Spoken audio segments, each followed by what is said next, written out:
রাতের অন্ধকারে জলঢাকা নদীতে অবৈধ বালি খননের অভিযোগ, প্রশ্নের মুখে নজরদারি।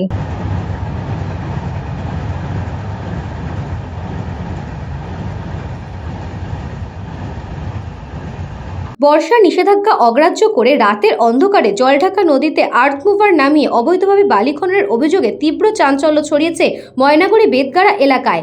নিয়মের তোয়াক্কা না করে নদীর বুক থেকে বালি তুলে অস্থায়ী রাস্তা বানিয়ে তার ডাম্পারে করে পাচার করা হচ্ছে বলে অভিযোগ।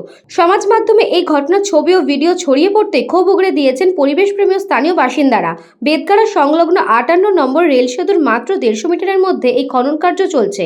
সরকারি নিয়ম অনুযায়ী সেতু বা বাঁধ থেকে অন্তত 200 থেকে 500 মিটার দূরত্ব বজায় রাখা বাধ্যতামূলক। পরিবেশ রক্ষা ও বন্যার ঝুঁকি এড়াতে বর্ষার 3 মাস নদী থেকে বালি তোলা সম্পূর্ণ নিষিদ্ধ। সংশ্লিষ্ট এলাকায় কোনো বৈধ বালি খাদান নেই এবং সরকারিভাবে ড্রেজিং এর কোনো অনুমতি দেওয়া হয়নি, ফলে কোনো রয়্যালটি ছাড়াই এই খনিজ লুট চলছে। গত বছরের ভয়াবহ বন্যায় জলঢাকা নদীর তীরবর্তী বিস্তীর্ণ এলাকায় ব্যাপকভাবে ক্ষতিগ্রস্ত হয়েছিল। আবার এভাবে নদীর প্রাকৃতিক ভারসাম্য নষ্ট করায় নতুন করে বন্যার আশঙ্কা করছেন নদী বিশেষজ্ঞরা। এত বড় জালিয়াতি কিভাবে দিনের পর দিন প্রশাসনের চোখ এড়িয়ে চলছে তা নিয়ে বড়সড় প্রশ্ন উঠছে জেলা প্রশাসন, ভূমি ও ভূমি রাজস্ব দপ্তর এবং পুলিশের ভূমিকা নিয়ে। যদিও ময়নাগুড়ি থানার পুলিশের দাবি তাদের কাছে এই বিষয়ে কোনো তথ্যই নেই। প্রশাসনের তরফ থেকে এখনো পর্যন্ত কোনো আনুষ্ঠানিক প্রতিক্রিয়া মেলেনি, তবে ঘটনার সত্যতা যাচাই করে দ্রুত তদন্ত ও কঠোর ব্যবস্থার দাবি জানিয়েছেন এলাকাবাসী। বেআইনিভাবে বালি তুললে তার বিরুদ্ধে এই সরকার চুপ করে বসে থাকবে না।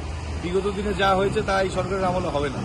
ইতিমধ্যে আপনারা দেখেছেন বিভিন্ন নির্দেশিকা চলে এসছে। সেই নির্দেশিকা মোতাবেক মনসুন পিরিয়ডে আপাতত ড্রেজিং বাদ দিয়ে বাকি সব জায়গায় বালি তোলা বন্ধ আছে। এই একটা বড় কারণ। আরেকটা কারণ হচ্ছে যারা এটা ধরনের ঘটনা ঘটাচ্ছে তারা রাতের বেলায় অথবা সকালের দিকে এই ধরনের ঘটনা ঘটছে এবং সেটা অভিযোগ এসছে। আপনাদের বলার আগেও এক জায়গা থেকে আমরা অভিযোগ পেয়েছি, যার জন্য যারা সরকারি আধিকারিক আছে তাদের কাছেও বিষয়টা রাখা হয়েছে। অবিলম্বে যারা এটা করছে তার বিরুদ্ধে দৃষ্টান্তমূলক শাস্তির ব্যবস্থা সরকার নিশ্চিত। আপনারা দেখবেন যে সমস্ত জায়গায় ড্রেজিং হয় সেখানে সুন্দর একটা নোটিশ বোর্ড টানানো থাকে। গভর্নমেন্ট সেই জায়গা আগের থেকে জানিয়ে দেওয়া হয় এবং সেই জায়গায় আমরা ভালনারেবিলিটি আমরা অ্যাসেসমেন্ট করে থাকি সরকারের পক্ষ থেকে। তারপরে আমরা বলে থাকি যে এই জায়গায় মাইনিং করা যাবে বা ড্রেজিং করা যাবে। কিন্তু আজকে রাত্রিবেলায় যে চিত্র দেখতে পেলাম সেটা দেখে সত্যি গা শিউরে উঠছে। আমরা অক্টোবরের গতবার ভয়াবহ বন্যায় দেখেছি যেখানে রেল ব্রিজটা ছিল বোতলের মুখের মতো এফেক্ট বা বটল নেক এফেক্টের জন্য দুই পাশের মানুষজন বিস্তীর্ণ এলাকা কিন্তু প্লাবনে ভেসে গিয়েছিল এবং তার প্রভাব কিন্তু উজানের দিকেও ব্যাকওয়াটার এফেক্ট কিন্তু এসছিল।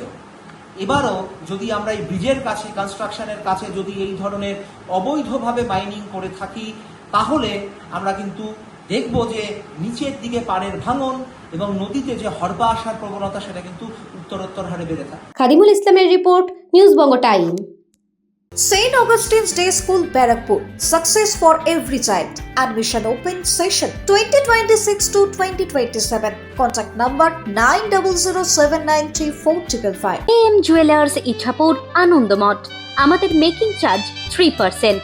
আমাদের লাইভ দেখুন JM Jewelers ফেসবুক পেজে প্রতিদিন রাত 7:35 আমাদের ভিডিও শেয়ার করলে পেয়ে যাবেন সোনার নাকছাবি একদম ফ্রিতে। ঠিকানা ইছাপুর আনন্দমঠ, উত্তর 24 পরগনা। যোগাযোগ 7439131404। আমাদের অনলাইন ডেলিভারির ব্যবস্থা আছে।